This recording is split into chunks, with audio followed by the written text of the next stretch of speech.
Hello po sa inyong lahat mga ka-crypto. Ako po si Pinoy Crypto Trader at sa video na ito ay atin pong pag-uusapan ang aking technical analysis dito po kay Pepe ngayon pong October 12 taong 2024.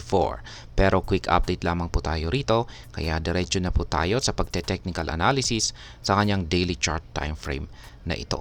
At ayan po yung aking mga previous projections dito kay Pepe, kung saan ay nasabi ko po rito na ito po ay maaring magpatuloy sa kanyang consolidation. At ayan, at maaari po itong bumagsak kapag nagawa po niyang basagin yung support line natin dito.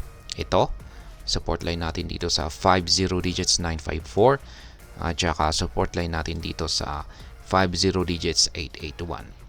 Pero ang nangyari po rito ay ito lamang po yung nagawa niyang basagin. At bigo po siyang basagin yung isa pang support natin dito sa 50 digits 881. Kaya dito po siya tumalbog at muli po siyang bumalik dito sa ibabaw ng support line natin dito. Yan, sa presyong 50 digits 954. At ito po ay nagpapatuloy sa kanyang consolidation. Kaya dahil po sa bumalik po siya rito ay wala pong pa rin naging pagbabago sa aking technical analysis dito kay Pepe. Ito pa rin po ay posibleng magpatuloy sa kanyang nararanasang consolidation dito po sa pagitan ng ating support dito sa 50 digits 954 at saka dito sa 50 digits 885. At yan dito sa ibaba at dito sa itaas ay ang major resistance line natin na 40 digits 1082. Kaya dito po magko-consolidate ang market price ni Pepe.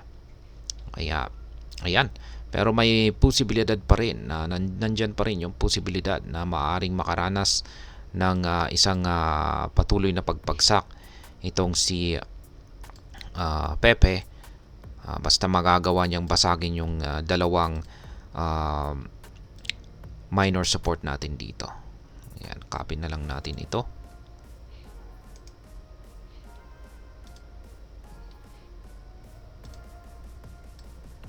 Ayan. Duplicate pala natin.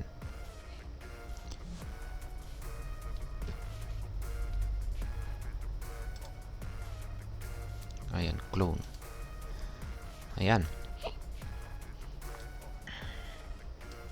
Ito po, kailangan na magawa niyang basagin yung dalawa na support natin dito sa ibaba. Yan, kasi kung pag ito lang yung isa lamang yung kanyang nagawang basagin, yan, katulad ng nangyari dito sa mga nakarang araw, ito lang yung kanyang nagawang basagin at bigo po siyang basagin ito. Ayan, ay tatalbog po siya rito. Ayan. Ngayon ay syempre, nandyan na rin yung aking projections na posible po itong umangat. Ayan.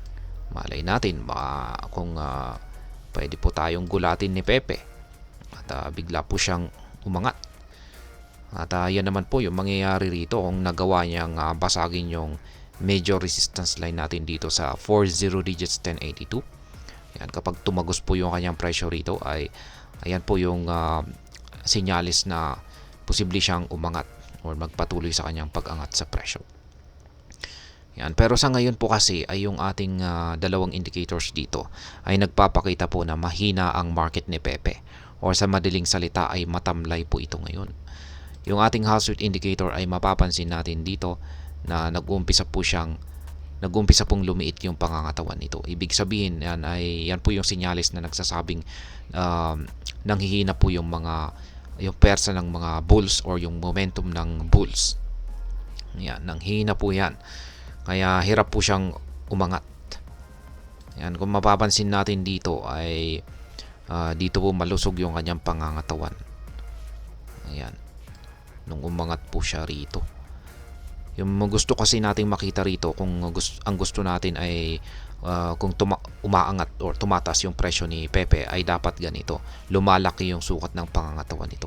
Yan po yung gusto nating makita. Pero pag bumabagsak naman ito ay lumiliit naman yung sukat ng pangangatawan nito. At yan po yung kasalukuyang nararanasan ng market ni Pepe sa ngayon. At maliban po dyan ay yung mas malala po rito ay yung ating QQE mode indicator dito sa ibaba. Mapapansin po natin na halos walang nabubuo na mga QQE bars.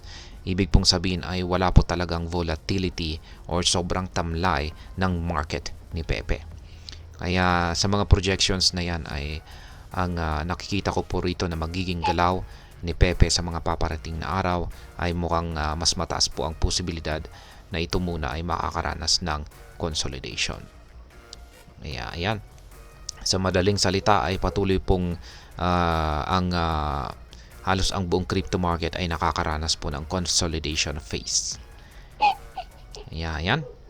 Ngayon ay pagdating naman po sa ating trades ay meron po pala tayong na-trigger dito nitong October 10 na isang buy pending order dito po sa presyong 50 digits 881. Tinusok po niya yung ating support dito. Kaya triggered po yan. Ayan. At ngayon ay kailangan po nating palitan agad yan ng isang sell pending order or take profit dito. Ayan po yung aking panibagong setup sa aking trades or spot trading dito kay Pepe. Kaya yan, asahan po natin na sana itusukin niya yung ating sell pending order or take profit dito. Ayan, extend na rin natin yung ating support zone dito sa ibaba. Ayan pa rin po yung aking nananatili na mga projections sa magiging galaw ni Pepe sa mga paparating na araw. At ayan, sa mga bago lamang po rito ay check na lamang po ninyo ang description ng video na ito para malaman kung anong platform at mga indicators ang ginagamit ko dito. At hanggang dito na lamang po tayo sa video na ito mga ka-crypto. Marami pong salamat sa panunood, ingat po tayo lagi at God bless po sa ating lahat.